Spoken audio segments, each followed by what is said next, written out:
Today we're going to be talking about why you probably will not be getting your stimulus checks. I know it's a little bit of sad news, but we still have to go through it because a lot of you are wondering, are you getting your stimulus check? Are you getting another $1,200 for individuals, up to $2,400, maybe even $3,400 for family of four?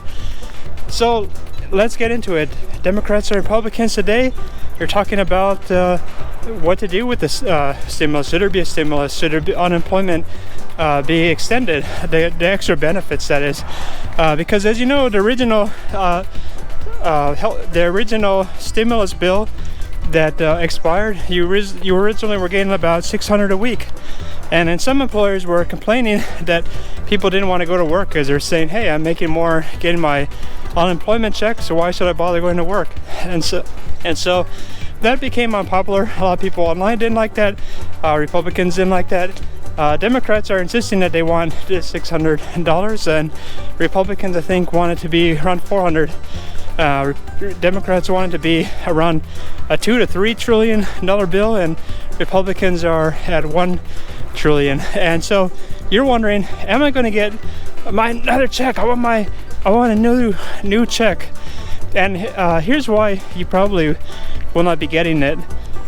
A lot of it has to do with if you hand out $1,200 to everybody, that doesn't really help you as a politician, because you want your money to go only to your supporters.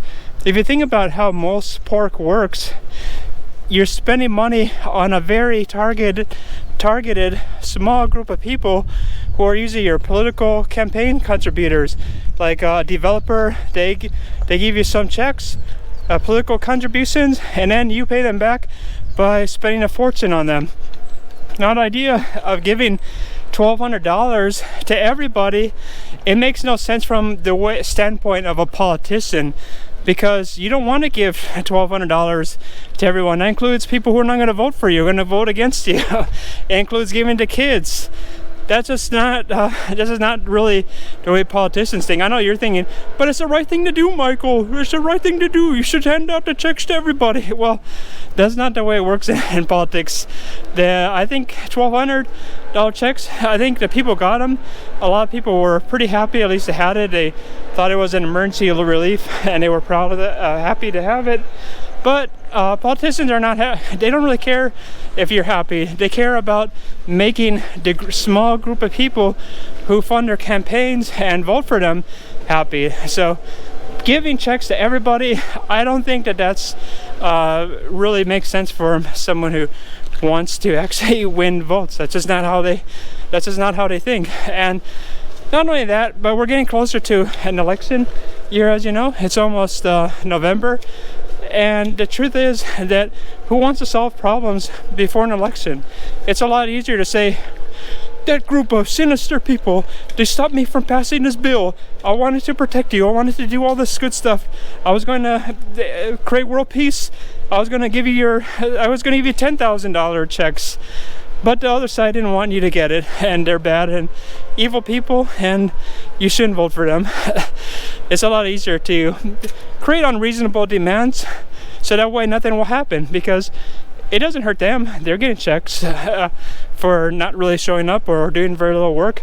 And so I don't think that they really have any incentive to get things done. Not only do they not want to give checks to everybody, but trying to work through compromises right before an election, it just doesn't really happen, because you want to be able to say something nasty about the other side.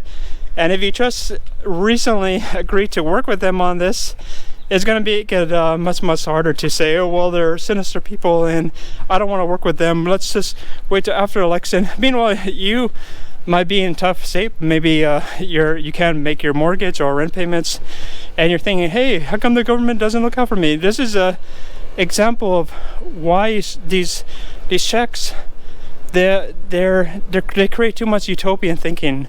You shouldn't be thinking about this check. In fact, maybe I should create a program where I send checks. What I will do is, when I get my 1 millionth subscriber, I will send a stimulus check of $1,200 to my 1 million subscriber. What do you think of that, Danny?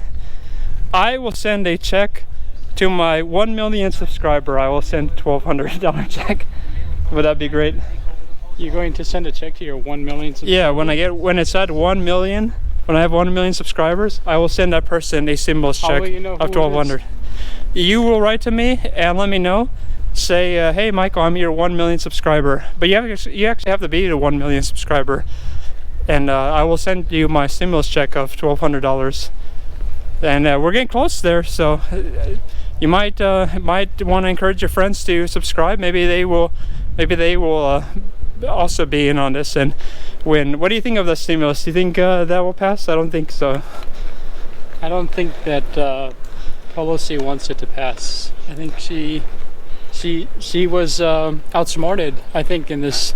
She thought that the Republicans would cave because they needed unemployment benefits. So she had all these extras in it that it could not pass under any reason. But then Trump did the executive order extending $400 benefits. And I figured out how he did it. He did it under money already.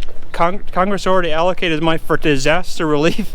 So say that the virus is part of a disaster, but of course the money will run out. That's one reason you need Congress to act.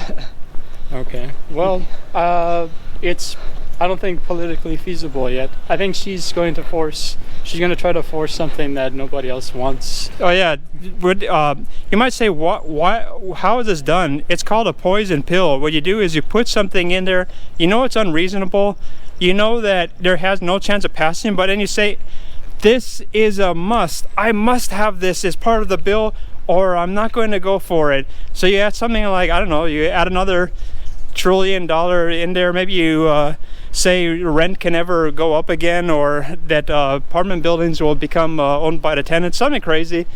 And then you say that's my requirement.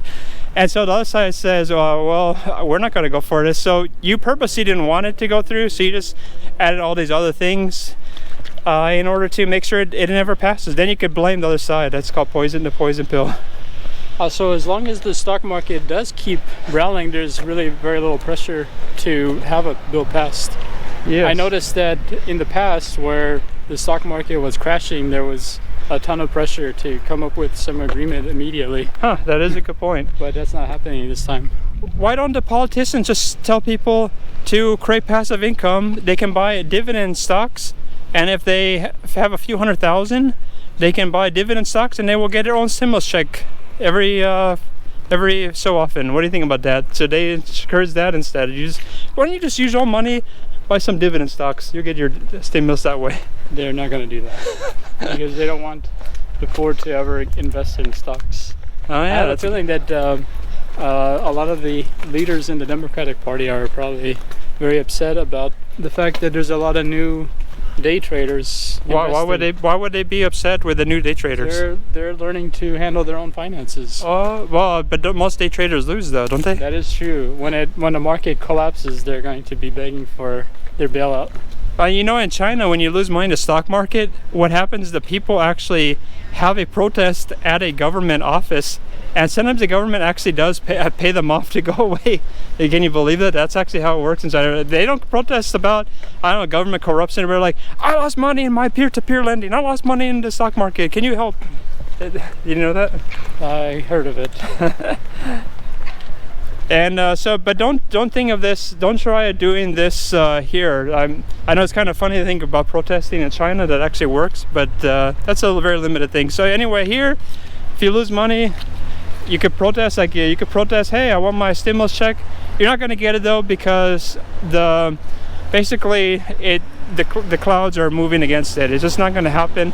So you really need to think about different ways to handle this emergency. This is another reason why you need to have an emergency fund. You can't just say, hey, when things go wrong, I need Congress to act, because Congress will not act when you need them to act. They will handle a special session to fix a non-emergency with the post office, or maybe name a post office somewhere in the middle of nowhere. But when you're hurting, they're not gonna help. So that's just how it is, and you're gonna have to deal with that. Try to handle these difficult times in your own way. Do you have any other parting thoughts? You have to subscribe though. If you subscribe, you will not be in the bad group of people who are doing well, poorly, you will do very well if you hit the like button.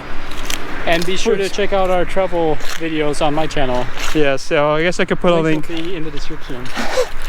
Okay, so that's it for today. Talk to you soon.